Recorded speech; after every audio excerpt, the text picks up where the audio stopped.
Know anything? Can you tell us a little bit about what will happen to normal Norma? I can't tell you too much, but only that she gets a little wild, a little wilder. Maybe a new love interest, I hear? Maybe. Picture this. A beautiful blonde actress at the height of her fame meets a married music producer on a sailboat in the Bahamas. What starts as an innocent encounter becomes a secret 5-year relationship that shocked Hollywood when it finally came to light. But the real scandal wasn't their interracial marriage in 1974. It was what Quincy Jones was hiding behind closed doors for 15 years that would break Peggy Lipton's heart and change their family forever. This is the untold story of Peggy Lipton and Quincy Jones. A love story that began with genuine passion but ended with devastating betrayals. By the time you reach the end of this video, you'll understand why their marriage looked perfect from the outside but was crumbling from within, and how one shocking confession in 2018 revealed the painful truth that Peggy had kept secret for decades. Peggy Lipton was born on August 30th, 1946, in New York City, to what seemed like the perfect American family. Her father was a successful lawyer who had graduated from Harvard, and her mother was an artist from a well-respected Jewish family. They lived in Lawrence, Nassau County, one of the wealthiest suburbs in New York, surrounded by other successful, educated families who cared deeply about maintaining their social status. But beneath this polished surface, dark secrets were eating away at young Peggy's childhood. Her family carried the weight of generational trauma, particularly from her mother's side, whose relatives had fled Latvia as Jewish refugees during times of terrible persecution. The pain and fear from those experiences had been passed down through the family, creating an atmosphere where appearances mattered more than honesty, and where problems were hidden rather than solved. When Peggy was around 7 years old, something happened that would change her life forever. She developed a severe stutter that was so bad she sometimes couldn't even say her own name. The happy, talkative little girl suddenly became quiet and withdrawn, dreading every moment at school when she might be called upon to speak. The embarrassment and frustration of not being able to communicate normally turned her into a different person entirely. The adults in her life dismissed her stutter as just a phase that she would eventually outgrow, never connecting it to the deeper emotional damage she was carrying. But Peggy knew the truth. Her speech problems were her body's way of expressing pain that she couldn't put into words. She later described becoming morbid and gloomy during this time, sometimes imagining her own death and holding her breath to see what it might feel like to die. At the age of 15, Peggy's life took a dramatic turn when her father helped her sign with the famous Eileen Ford modeling agency. It was an incredible opportunity for a teenager who could barely speak her own name without stuttering, but it also pushed her into an adult world she wasn't emotionally ready for. She was tall and slender, with striking ash blonde hair and large brown eyes that photographs captured beautifully. Soon, Peggy's face was appearing in fashion magazines all across the country. From the outside, she was living every teenage girl's dream. She was beautiful, successful, and making money doing something that seemed glamorous and exciting. But on the inside, she was still the same damaged little girl, now using marijuana, cocaine, and diet pills to cope with the pain and pressure she felt every day. The irony of her situation was heartbreaking. She could pose for photographers and look confident and beautiful in pictures that millions of people would see. But at night, she would lie awake worrying about having to speak on set the next day. She learned to avoid certain words that were particularly difficult for her to say, living in constant fear that her speech problems would be discovered and ruin her career. In 1964, when Peggy was 18, her family made a sudden move to Los Angeles. This change would transform her life in ways she never expected. Within months of arriving in California, she had left her family home and moved to Topanga Canyon, where she immersed herself completely in the counterculture movement that was taking over the area. She embraced yoga, meditation, vegetarianism, and the music scene with the enthusiasm of someone who had finally found where she belonged. She later described attending the famous Monterey Pop Festival in 1967 as a spiritual awakening, surrounded by people who looked and lived like she wanted to live. During this time, she also experimented with peyote, alongside British actor Terence Stamp. seeking freedom from the pain and constraints of her childhood. While this newfound freedom was exciting, it was also dangerous for someone who was still carrying such deep emotional wounds. Peggy was using drugs and alternative experiences to escape her problems rather than dealing with them, setting up patterns that would follow her for years to come. That same year, Peggy signed a contract with Universal Pictures, marking a major step forward in her career. But this advancement came with its own cruel twist. Acting required speaking clearly and confidently, the very thing her stutter made most difficult for her. She often had to pretend she had forgotten her lines when her stutter made it impossible to speak, though she discovered that when she read from a script, the words flowed much more easily than in normal conversation. Universal placed her in whatever roles they thought would suit her, and as a young actress under contract, she had no choice but to accept whatever they offered. Her television debut came in 1965, when she was 19 years old, appearing on The John Forsythe Show. It was a modest beginning, but it marked the moment when Peggy began transitioning from modeling into serious acting work. Over the next few years, she appeared in popular television shows like Bewitched, The Virginian, The Invaders, The Road West, The FBI, The Alfred Hitchcock Hour, and Mr. Novak. Each appearance put her in front of audiences who were loyal to their favorite shows and open to discovering new faces. Her work on The Alfred Hitchcock Hour was particularly important because it gave her experience with psychological suspense, a genre that would later shape her most famous role in Twin Peaks. In 1968, Peggy made her film debut in The Pictured Blue, a western that also starred her brother Robert Lipton. Working alongside established actors like Terence Stamp, Joanna Pettit, and Carl Malden gave her valuable experience with the different pace and scale of movie making compared to television work. But it was later in 1968 that Peggy's career and life changed forever when she was cast as Julie Barnes in The Mod Squad. This role would make her famous around the world and turn her into a cultural icon, but it would also bring pressures and complications that she wasn't prepared to handle. When The Mod Squad premiered on September 24, 1968, it gave television something completely new and revolutionary. Peggy's character, Julie Barnes, was a runaway from a troubled home who had been arrested for vagrancy and was now working as an undercover police officer alongside two other young outcasts. The show broke television rules by using hippie characters as the heroes and tackling controversial subjects that other programs wouldn't touch. Julie Barnes was a bridge between the establishment and rebellious youth culture, and Peggy's delicate, vulnerable performance made the character feel real and relatable. She didn't stutter when reading lines from a script, which gave her a freedom in acting that she had never experienced in real life. Playing someone else allowed her to express emotions and confidence that her own damaged psyche couldn't access. Her performance earned her 4 Emmy nominations in a row from 1969 to 1972, along with 4 Golden Globe nominations. In 1971, at just 24 years old, she won the Golden Globe for Best Actress in a television series drama, making her one of the youngest actresses ever to receive this honor. This victory was particularly meaningful because it came during the height of the Vietnam War and the Civil Rights Movement, making her award more than just a personal achievement. Peggy's sudden fame also sparked a fashion revolution that swept across America. Her long, straight ash blonde hair, miniskirts, bell-bottom pants, and love beads became a national trend. Fashion magazines showcased the Julie Barnes look, and department stores sold Mod Squad-inspired clothing lines. Hair salons across the country had women requesting the Peggy Lipton cut. Ironically, despite being at the center of this cultural phenomenon, Peggy had no interest in fame or the spotlight. She later admitted that being famous made her feel paranoid and anxious, adding another layer of stress to her already complicated emotional life. Her style had softened the image of hippie culture for mainstream America, making it fashionable rather than threatening. But she was too insecure to truly enjoy her success. Behind the cameras, Peggy's personal life was chaotic and painful.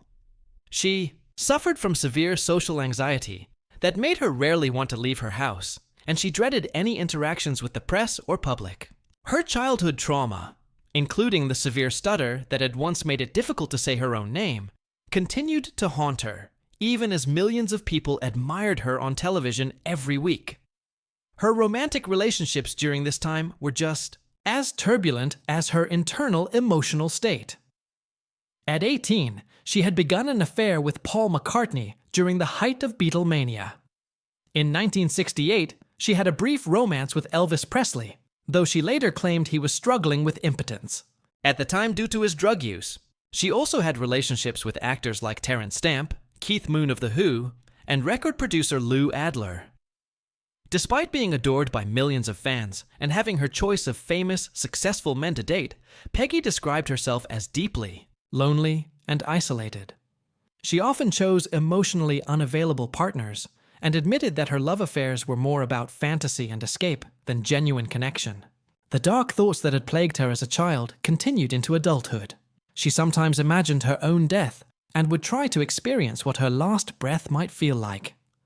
The entertainment industry had begun exploiting Peggy when she was just 15 years old, pushing her into a world that sexualized her before she was emotionally mature enough to handle it. By 17, she had learned to use her looks as protection for her damaged self-esteem, and she was regularly using marijuana, cocaine, and diet pills to cope with depression and anxiety. The demanding shooting schedule for the Mod Squad left her exhausted and withdrawn. By the end of the show's 5-year run, she was completely burned out and even more isolated than before. The very system that had made her famous had also left her struggling to maintain any sense of who she really was underneath the public image. It was during this vulnerable time in 1969 that fate intervened in the most unexpected way. Peggy was just 22 years old, and at the absolute peak of her fame when a mutual friend invited her on a boat trip to the Bahamas. On that sailboat, gently swaying in the crystal blue waters, she met Quincy Jones for the first time. Quincy was already an established and respected figure in the music industry, known for his work as a composer, arranger, and producer. But there was one major complication. He was married to Swedish model Ulla Andersson. Peggy later said she felt an immediate and powerful attraction to Quincy, a kind of connection she had never experienced before. But she was also realistic about the situation and kept her feelings carefully controlled, knowing there was no point in pursuing someone who was already committed to someone else. That sunny afternoon on the boat came and went, but the memory of meeting Quincy stayed with Peggy in a way that surprised her. Neither of them realized at the time that this chance encounter would be the beginning of a love story that would captivate Hollywood and challenge social attitudes for decades to come. For the next 5 years, Peggy carried the memory of that meeting while continuing her career and dating other high-profile men like Elvis Presley and Ryan O'Neal. But something about her connection with Quincy had been different, deeper, and more meaningful than her other relationships. She couldn't forget the way he had made her feel during their brief conversation on the boat. In 1974, Peggy began hearing whispers through Hollywood social circles that Quincy had separated from his wife. The timing that had been wrong 5 years earlier suddenly seemed to be aligning.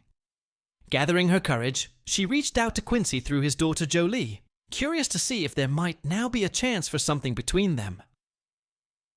Jolie returned with an answer that made Peggy both laugh and feel hopeful. She was told she was in the top 10 of women interested in her father. When Quincy later elaborated on this message, he added with characteristic charm, "But you had a bullet, baby," meaning she was quickly moving to number 1 on his list.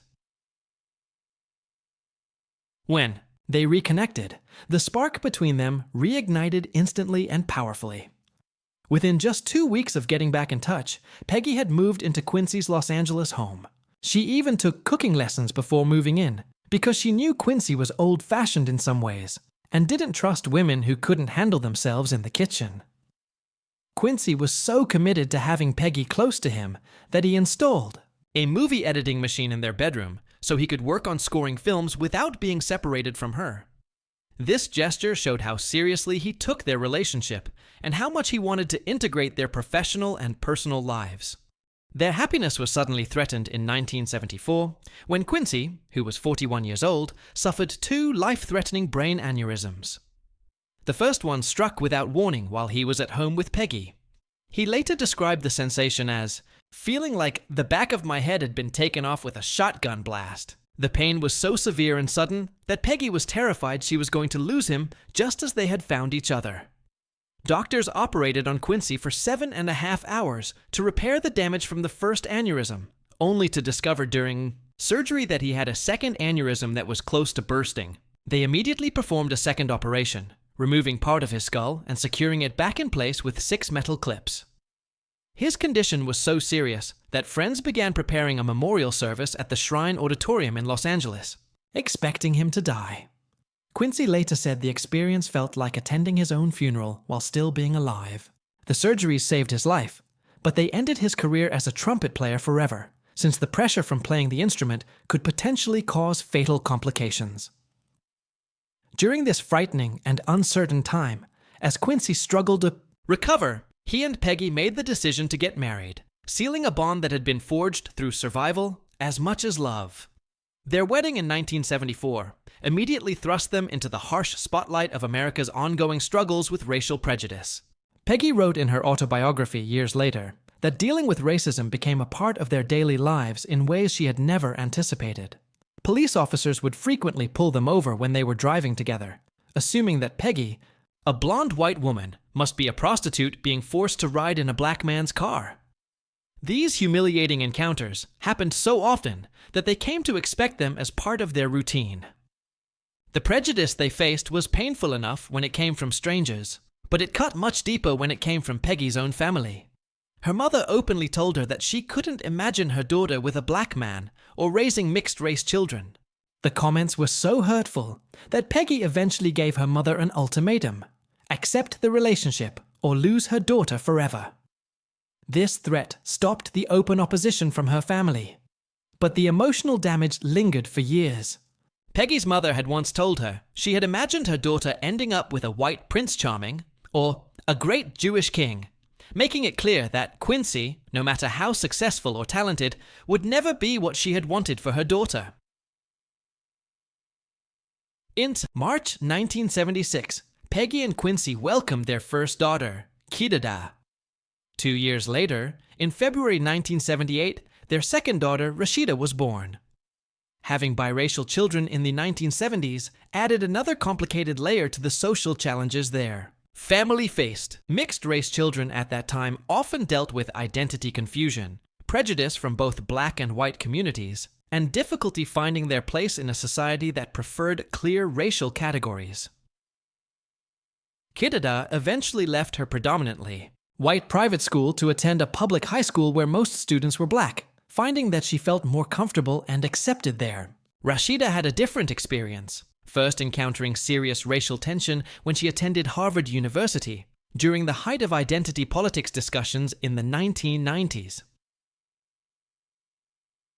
Both daughters would go on to have successful careers in entertainment, with Rashida becoming famous for her roles in Parks and Recreation and films like The Social Network, while Kidada appeared in music videos and had a well-publicized relationship with rapper Tupac Shakur. Their early experiences dealing with racial prejudice helped shape their commitment to multicultural causes and diversity advocacy throughout their adult lives. When The Mod Squad ended its run in 1973, Peggy was just 27 years old, and at what should have been the peak of her acting career. She had won a Golden Globe, earned 4 Emmy nominations, and could have easily secured leading roles in films and television shows for decades to come. Instead, she made the shocking decision to step away from acting completely to focus on raising her daughters. Peggy later explained that she felt completely burned out after 5 years of constant work on the Mod Squad and had grown increasingly withdrawn and insecure from all the attention and pressure of fame. Her break from Hollywood lasted 15 years, with only one exception: a brief return in 1979 for the television movie The Return of the Mod Squad. By the time she made this decision, Kidada was 2 years old and Rashida was just born, and Peggy was determined to be fully present for them during their childhood years. She later admitted that when Twin Peaks came along in 1990, she didn't even remember how to contact agents or managers to put herself forward for roles because she had been away from the business for so long. Her choice to turn down other offers during those years likely cost her millions of dollars in potential earnings, but it clearly showed where her priorities lay. Rashida would later describe her mother as the most unconditionally loving person, and credited Peggy with being a constant source of support at auditions and throughout her own career development. While Peggy was focused on family life, Quincy's career reached incredible new heights. He produced Michael Jackson's Off the Wall in 1979, and later the record-breaking Thriller album in 1982, establishing himself as one of the most successful producers in music history. The success brought fame, fortune, and unfortunately, temptations that would eventually destroy their marriage. For years, Peggy and Quincy seemed like the perfect Hollywood couple. They appeared happy and united at public events, and their interracial marriage had become a symbol of progress and love conquering prejudice. But by the mid-1980s, their relationship was quietly falling apart behind closed doors. Quincy later admitted that he was dealing with 7 of the top 10 most stressful life events simultaneously during this period. His demanding work schedule in the music industry left him emotionally and physically drained, and his mother's declining health added additional pressure at home. Peggy, who had sacrificed her career at its peak to focus on their family, was also feeling the weight of isolation and unfulfilled ambitions. Their beautiful Bel Air home, which had once been filled with laughter and music, gradually became a place of tension, filled with arguments and growing emotional distance between them. By 1986, after 12 years of marriage, they made the difficult decision to separate. Their daughters, Kidada and Rashida, were only 12 and 10 years old at the time, making the situation even more heartbreaking for everyone involved. To the public, the news of their separation came as a complete shock because they had always appeared so deeply in love and committed to each other. In reality, people close to them knew that they had been drifting apart for several years as their individual pressures and challenges grew more overwhelming. During their 3-year separation, Peggy focused on raising their daughters, while Quincy continued his incredibly demanding work schedule. The arrangement put enormous stress on both parents and created confusion and sadness for Kidada and Rashida, who couldn't understand why their seemingly perfect family was falling apart. On October 10th, 1989, Peggy officially filed for divorce in Los Angeles, citing irreconcilable differences as the reason for ending their marriage. She requested joint custody of their daughters and financial support, bringing a legal conclusion to a relationship that had begun 20 years earlier when they met on a friend's boat in the Bahamas. The divorce was finalized in 1990, officially closing the chapter on one of Hollywood's most famous and groundbreaking interracial marriages. Behind the legal terminology lay years of accumulated pain, career pressures, and betrayals that had slowly eroded the foundation of their love. One of the most devastating betrayals wouldn't be revealed until decades later. In a shocking 2018 interview when he was 84 years old, Quincy made an admission that stunned everyone who heard it. He casually revealed that he had maintained relationships with 22 different girlfriends around the world during his marriage to Peggy. He named cities from Cape Town to Shanghai, where these women lived, and claimed that all of the women knew about each other and about his marriage. Even more disturbing, he mentioned that his daughters had to set age limits for the women he dated because some of his girlfriends were actually younger than Kidada and Rashida. This confession made it painfully clear that Peggy had endured far more betrayal and humiliation during their marriage than the public had ever known. For 15 years, she had kept these secrets while trying to maintain their family and protect their daughters from knowing the full extent of their father's infidelity. The revelation also explained why their divorce had been so emotionally devastating for Peggy, and why she had struggled with depression and isolation for years afterward. She had not only lost her husband and the father of her children, But she had also discovered that their entire marriage had been built on lies and deception that she had been unaware of for most of their time together. The impact of their parents. Divorce left lasting effects on both Kidada and Rashida. After the split in 1990, 16-year-old Kidada chose to live primarily with Quincy, while 14-year-old Rashida stayed with Peggy.